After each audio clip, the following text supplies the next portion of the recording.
Nossa devocional vai ser ministrada pelo irmão Michael.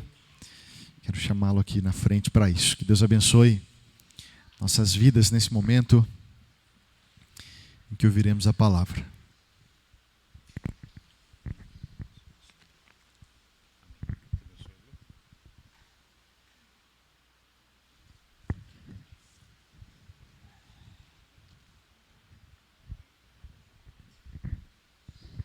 Bom dia, igreja.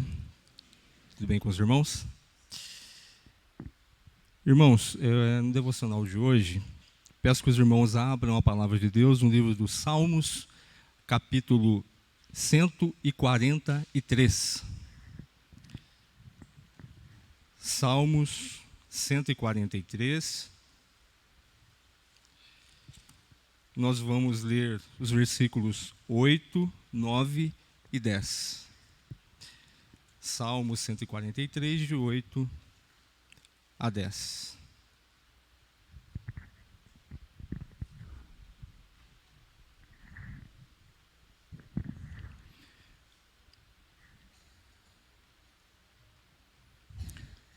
Os irmãos podem acompanhar.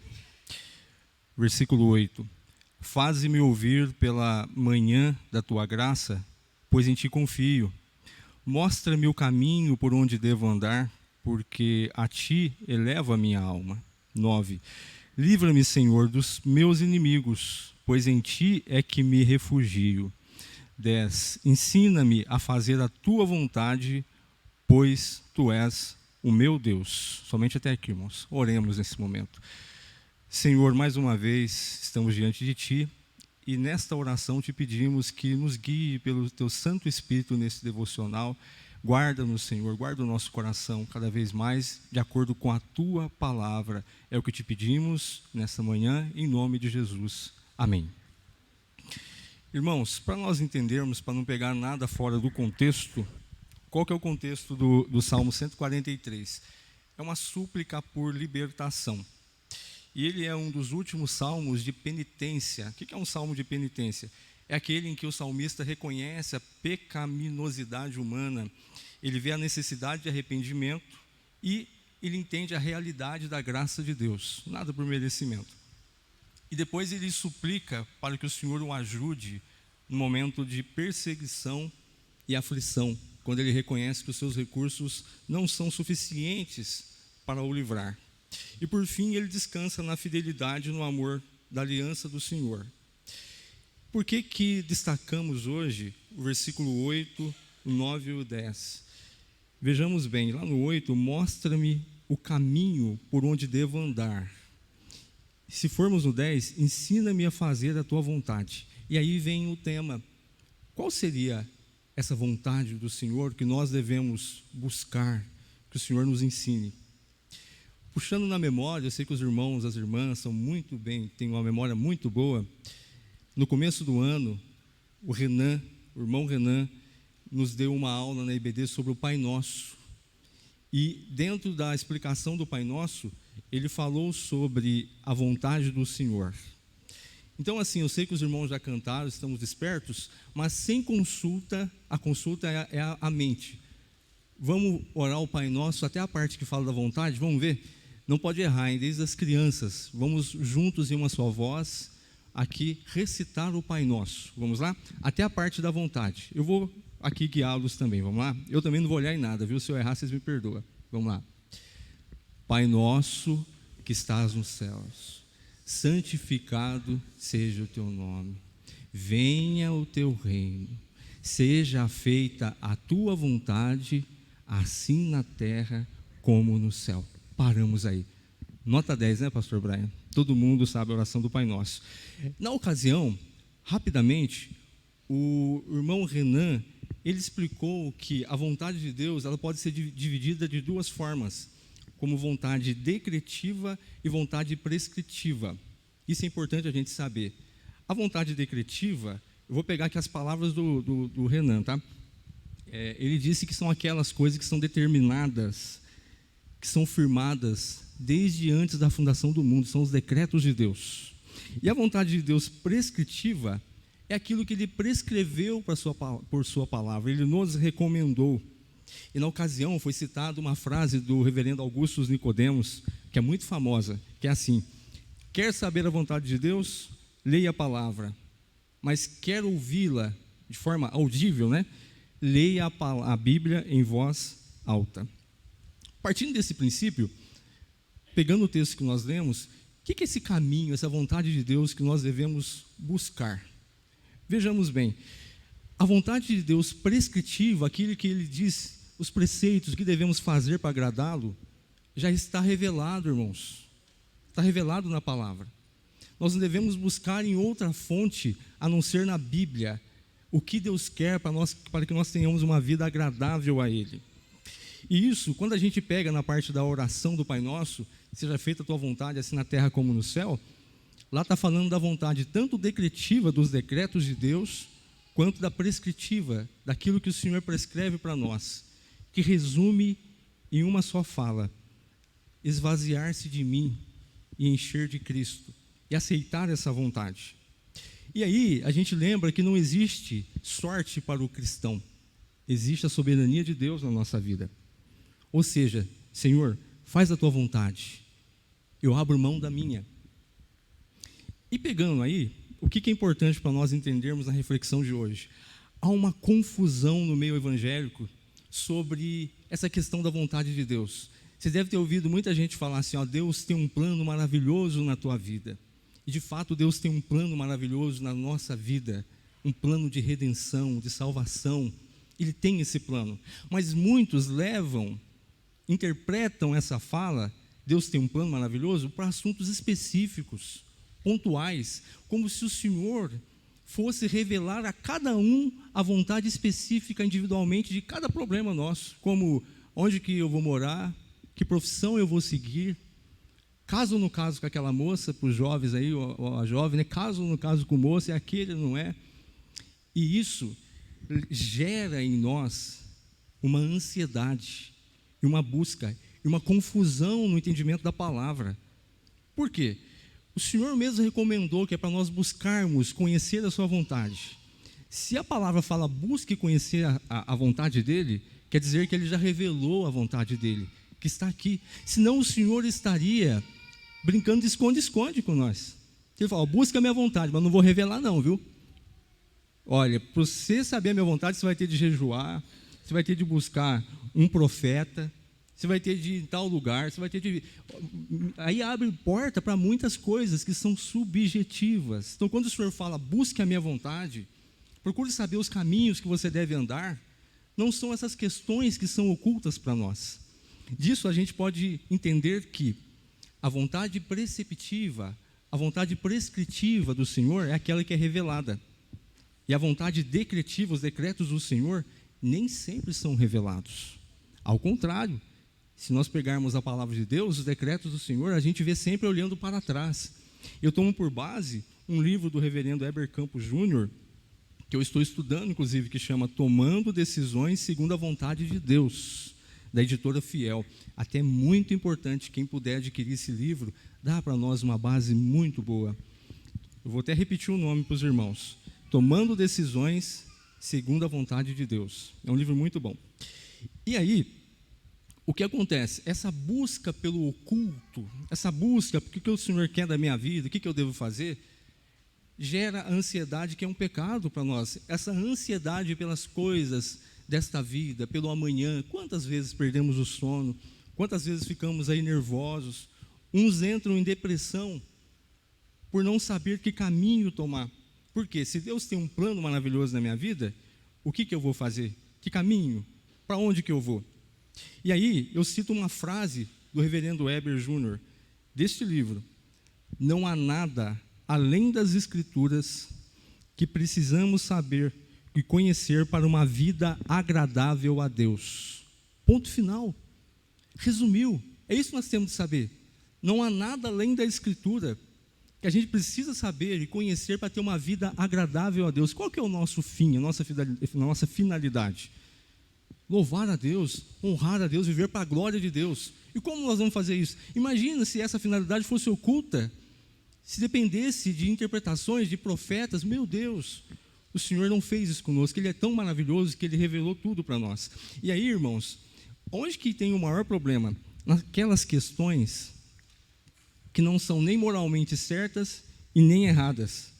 Então, por exemplo, onde eu vou morar, em que cidade que eu vou morar, com quem que eu vou casar, que emprego que eu vou escolher, qual profissão. Por si só, essas decisões não são erradas, por si só. Pode ser que tenha motivos pecaminosos por trás, né?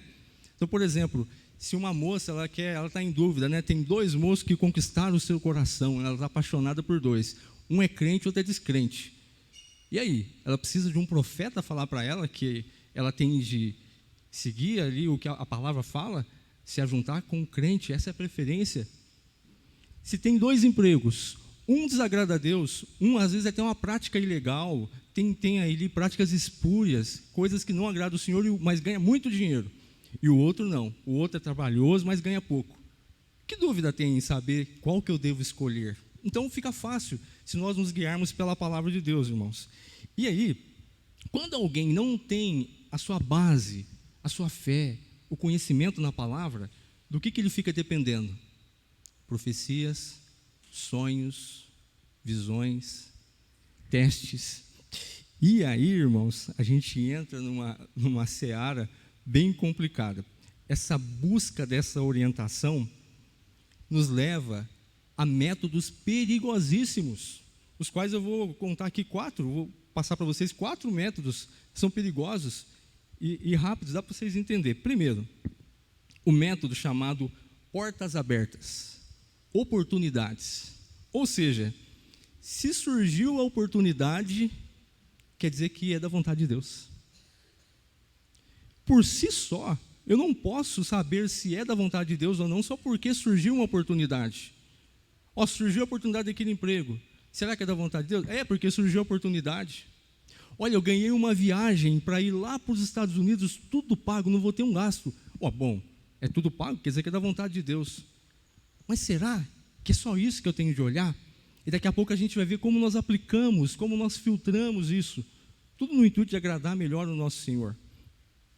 Então, quando a gente vê a questão da oportunidade, muitas vezes surge uma oportunidade na tua vida, irmã, na tua vida, irmão, como um teste do teu caráter diante de Deus. Às vezes o Senhor está te testando, está tudo bonitinho para você seguir. Eu vou lá, a porta está aberta, é só entrar. Não são todas as portas abertas que devemos entrar. Devemos buscar sempre a guia na palavra de Deus. Olha o segundo método, fazer um teste com Deus. Quem lembra aí da história relatada no Velho Testamento de Gideão, né? Gideão que faz aquele teste do novilho, que veio o orvalho. Então fala assim, se Deus permitiu com Gideão fazer esse teste, eu também vou fazer, Engano nosso. Aquele teste de Gideão, na verdade, mostra a sua insegurança, mostra o seu medo. Porque se ele tivesse segurança no Senhor, ele não precisava fazer teste. Não precisava nada daquilo. Mas o Senhor é tão misericordioso que ainda concedeu, ainda fez o teste. Mas é um caso excepcional. Nós não podemos pegar dessa forma. E aí, o que nós podemos encontrar de teste? Tem uns que falam assim, eu vou a tal lugar, se não for para mim ir, Deus vai me matar no caminho. Já viram? Se não for, eu vou morrer no meio do caminho. Mas o que é isso? Meu Deus! Irmãos, e aí, dá uma abertura para interpretações subjetivas. E eu vou tomar aqui a liberdade de ler uma historinha para vocês, pequenininha, que o reverendo Weber conta, tá? Se vocês quiserem rir, pode rir, porque eu não aguentei quando eu li. Veja bem, ele conta de um amigo, tá? Certo dia, esse amigo andando na beira do rio, ele viu um pedaço de madeira que saía da água. E ele pediu a Deus que confirmasse o seu casamento, permitindo-lhe acertar uma pedra naquele pedaço de madeira. Ou seja, ele ia jogar a pedrinha na madeira, na beira do rio lá. Se acertasse, está confirmado o casamento, é com ela que eu vou casar. Aí ele pegou 3 pequenas pedras e confiou no teste que ele propôs ao Senhor. Olha aí o problema. Ele que propôs o teste. Senhor, eu vou fazer assim e eu quero ver, né? Jogou a primeira pedrinha, errou o pedaço da madeira. Jogou a segunda, errou também. Para a terceira, para ele não ter erro, ele desceu lá na beiradinha. Chegou o mais próximo que ele poderia, acertou. Está confirmado. E aí, ele foi questionado pelo pastor. Falei, mas e aí? Você não forçou a vontade de Deus, não? E o que ele falou? Se Deus não quisesse aquele casamento, ele teria feito eu despencar ribanceira abaixo. Então, muitas das vezes, olha que método que a gente fica sujeito. A gente querer forçar o Senhor, a gente criar situações que o nosso coração deseja, não é o que Deus deseja. Não é assim. Irmãos, eu conto de experiência própria. Uma vez, na antiga denominação que eu pertencia, eu fui pedir um sinal para Deus. Eu quero pedir um sinal, se for da tua vontade tal coisa, eu quero que cante o hino número 342 do Inário. E durante o culto, os irmãos que chamam o hino lá, sabe? Chamemos um hino, então alguém levanta e fala um número. E eu fiquei na expectativa. São 6 hinos durante o culto inteiro. Chegou no 5º hino, irmão, estava terminando, não chamou. Eu fiquei tão, mas eu queria tanto. Quando chegou no 6º, o que eu fiz? Eu pedi um hino. 3, 4, 2. Irmãos, e eu chorei de alegria. Ai, Deus confirmou. É verdade. Vocês riem, mas é verdade. Eu tenho o Senhor por meu testemunho, eu fiz isso. Está vendo? Um caso prático. Alguém fala, será que alguém faz isso? Eu aqui já fiz isso. Tá? Eu já fiz isso. Olha o outro método, o terceiro. Já viram falar das caixinhas de promessa? As verdades, os versículos bíblicos individuais. Inclusive, lá onde que eu ia, tinha uma caixinha de promessa. De vez em quando a gente ia lá, abria e fechava o olho, que cair, Senhor, é da tua vontade ou não? E quantas vezes a gente também cai nessa tentação de abrir a Bíblia? Fecha o olho, né? Se for para mim ir, vai cair no versículo que fala sim. Se for não, não. E quando cai que não fala nada? Aí você vai tentando até cair, né? Ou às vezes você quer ir e fala não, aí você vai abrindo até falar o sim. Irmãos, nós temos de fugir disso. Se nós não vigiarmos, nós vamos cair nessa prática na hora da aflição. Lembra que o salmista estava na hora da aflição. Essa tentação nos amedronta, nos rodeia na hora da aflição. Outra coisa, impressões. Para mim saber se é da vontade de Deus ou não. O frio na barriga. Me deu um arrepio aqui, é Deus. A hora que eu bati o olho na moça, eu arrepiei. É ela que eu vou casar. Irmãos, né? A hora que me deu uma alegria, eu senti uma paz tão grande, né? Eu faço ou não faço o negócio? Se eu sentir paz, é Deus. Se eu sentir aflição, não é Deus. Aí, às vezes a pessoa entende que deu certo, que é da vontade de Deus, e vai lá e dá tudo errado. Aí já fala assim, tá vendo? Aí agora, Deus não cumpriu, porque eu fiz o teste e Deus cumpriu. Ele deu o sinal para mim, mas Deus não cumpriu. Então muitos jogam a culpa em Deus depois, sendo que o Senhor não está participando de nada disso. Ele pode agir, Ele pode colocar alguma coisa no teu coração? Pode, mas segundo as Escrituras, são exceções. Não é a maneira que o Senhor fica fazendo toda hora. Não é assim, o Senhor fala, vai aqui, agora levanta, vai lá na porta, que eu vou fazer tal coisa. Aí fala para o outro, agora você levanta. Imagina. E outra, toda vez que cabe interpretação humana, complica. Toda vez que cai no subjetivismo, complica. Por quê, irmãos? Não podemos ter total confiança nos nossos sentimentos, no nosso coração. Aquele que confia no seu coração, ele está fadado a cair no engano, a errar mais do que acertar. Não confie no teu coração, confie na Escritura, confie na palavra. E quais são as consequências dessas práticas que eu citei aqui rapidinho? Primeiro, uma preguiça espiritual. Não precisa ler a Bíblia não para saber a vontade de Deus. Basta eu orar com um profeta, basta eu abrir a Bíblia, o que cair, basta eu ver o que Deus colocou no meu coração. Fica muito fácil. Outra, estimula a ansiedade, não é? Se a gente vive ansioso, tão ansioso, aí aquele negócio que eu já disse, perde a fome, perde o sono, e também livra-nos da responsabilidade das nossas escolhas. Você fez o teste com Deus, e supostamente Deus te confirmou, eu não tenho nada com isso, deu errado, a culpa é do Senhor. E por fim, nos deixa escravos ao subjetivismo. Então tem coisas que a gente não precisa nem buscar, nem procurar saber. Aquilo que não é do agrado de Deus, aquilo que é imoral, aquilo que é ilícito, por exemplo, não precisa nem saber. Eu conheço pessoas que foram buscar a palavra na igreja para saber se podia divorciar, irmãos. E pasmem, a palavra falou que podia. O pregador falou que podia divorciar, pode. Deus manda te dizer, divorcia, que não foi da minha vontade aquela união. E aí eu pergunto, qual que é o juiz dessa fala? Aonde? É o Espírito Santo mediante as Escrituras. Foi o Espírito Santo que falou? Jamais. Eu não tenho dúvidas que não foi. O Espírito Santo mandar alguém divorciar. Imagine, nesse contexto que eu estou dizendo, no casamento é porque não gostava mais, estava com um probleminha lá, não tinha adultério, não tinha nada. Não, mas eu quero divorciar. Buscou a palavra e confirmou ainda. Pode divorciar, que é da vontade de Deus. E aí, como que a gente aplica isso? Agora o final. Porque, irmão, o irmão falou que tem que ser na palavra, mas tem hora que eu preciso de uma decisão. E o que eu vou fazer? Então o reverendo Weber Júnior, ele dá algumas orientações para nós.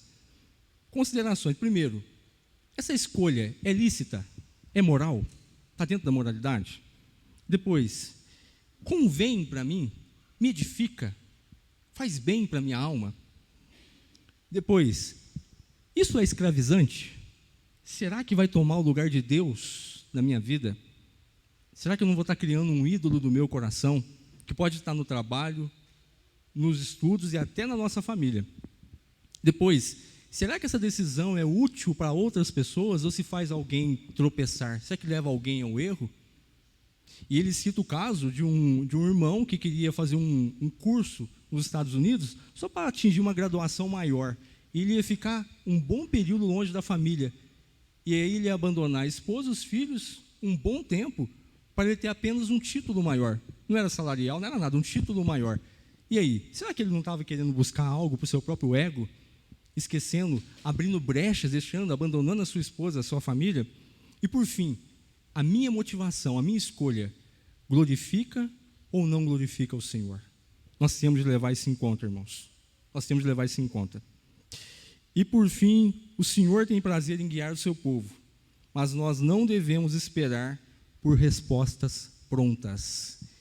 Resposta pronta é sinal de preguiça, irmãos. Está aqui, está aqui. Ontem ainda, a minha esposa até mostrou para mim um livretinho aqui da nossa igreja.